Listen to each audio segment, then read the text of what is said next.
शादी का सही मतलब जो आपकी सोच बदल दे। सुबह 9 बजे तक सोने वाली और बार बार उठाने पर भी थोड़ी देर और सोने दो ना कहने वाली कुमुद आज भोर को 5 बजे ही उठ गई थी। इतना ही नहीं, उसने सबके लिए चाय बनाई, पेपर लेकर आई, बगीचे में पानी दिया और पापा को सुबह मॉर्निंग वॉक के लिए भी उठाया और फिर खाना बनाने में जुट गई। सभी लोग कुमुद को बड़ा आश्चर्य से देख रहे थे। सभी का एक ही सवाल था, कुमुद तुम यह क्या कर रही हो? कुमुद ने धीरे से जवाब दिया, मेरी शादी को बस 2 महीने ही रह गए हैं। वहाँ पर कौन होगा मेरे आगे पीछे घूमने वाला? वहाँ तो सब मुझे ही करना होगा, बस इसलिए आज से शुरू कर दिया। घर की बेटी को इतना समझदार होते हुए देख सबको खुशी हो रही थी और साथ ही साथ बुरा भी लग रहा था, क्योंकि अब वह हमेशा के लिए उनको छोड़कर अपने ससुराल जाने वाली थी। 2 महीना बीत गया और आखिरकार कुमुद की शादी हो गई। वह अपने ससुराल आ गई।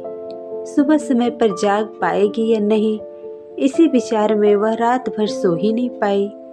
सुबह होते ही उसने नहाया और पूजा की और खाना बनाने की तैयारी करने लगी। वह सोचने लगी कि आज खाने में क्या बनाया जाए जो बच्चे और बड़े दोनों को पसंद आए। तभी पीछे से एक मीठी आवाज आई। कुमुद ने पीछे मुड़कर देखा तो उसकी सासू माँ थी। अरे बेटा, इतनी जल्दी क्यों उठ गई? शादी की भाग दौड़ में थक गई होगी, ऊपर से घर वालों की याद भी आती होगी और मैं जानती हूँ रात को ठीक से सो भी नहीं पाई होगी और सुबह उठते ही अब काम में लग गई। ऐसे तो तुम्हारी तबीयत खराब हो जाएगी। कुमुद मन ही मन सोचने लगी, मेरी सासू माँ तो बिल्कुल वैसी नहीं है जैसी मैं सोच रही थी। मैं तो डर के मारे कितने दिनों से सुबह जल्दी उठने का प्रयास कर रही थी, पर यहाँ तो परिस्थिति बिल्कुल अलग है।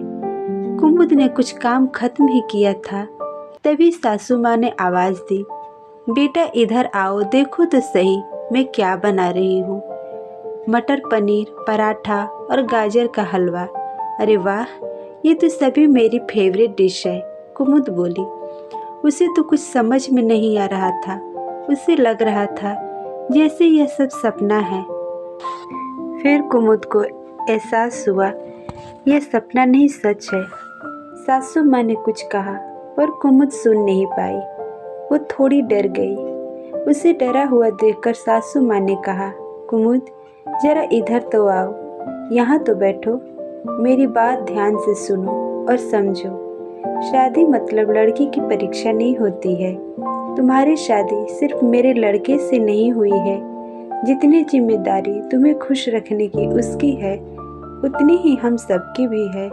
हमने तुम्हें सिर्फ काम करने के लिए नहीं लाया है। तुम्हें क्या क्या आता है या तुम हमारे लिए क्या क्या कर सकती हो, यह सब देखने के लिए तो बिल्कुल नहीं। और हम तुम्हारी आज़ादी भी तुमसे नहीं छीनेंगे। अगर अपनी बात करूं तो मुझे सिर्फ एक अच्छी फ्रेंड चाहिए थी। मैं बिल्कुल नहीं मानती कि बहू को सुबह सुबह जल्दी उठकर पूजा पाठ करना जरूरी है, और मैं यह भी नहीं मानती कि बहू को बहुत अच्छा खाना पकाना आना चाहिए। शादी का मतलब तुम्हारे सपनों का बलिदान बिल्कुल भी नहीं हो सकता, बल्कि मैं तो कहूँगी कि शादी का मतलब तुम्हारे सपनों को और ज़्यादा ऊंची उड़ान देना होना चाहिए। हम सब हमेशा तुम्हारे साथ हैं, हर दिन हर पल। कुमुद की शादी को अब 12 साल बीत चुके थे। इन 12 सालों के सफ़र में उसने जो अनमोल रिश्ते कमाए थे, उनमें से एक थी माँ। जी हाँ, वही सासू माँ जो अब उसकी माँ बन चुकी थी। कुमुद ने अपने जीवन में काफ़ी उतार चढ़ाव देखे थे, लेकिन उसके मन में यह एक सोच बहुत पक्की बैठ चुकी थी कि जब भी उसके बेटे की शादी होगी और वह घर में बहू लाएगी तो वह भी अपनी सासू माँ की तरह ही अपनी बहू के साथ व्यवहार करेगी। टीवी सीरियल्स में सास बहू को दिखाया जाता है वही वास्तविकता है, ऐसा बिल्कुल नहीं है। समय के साथ लोग बदलते हैं, लोगों के विचार बदलते हैं। कुछ गलत लोग जरूर जीवन में आते हैं, लेकिन सभी गलत हो ऐसा जरूरी नहीं। आखिर में यही कहूँगी कि बहू मतलब बेटी ही होती है।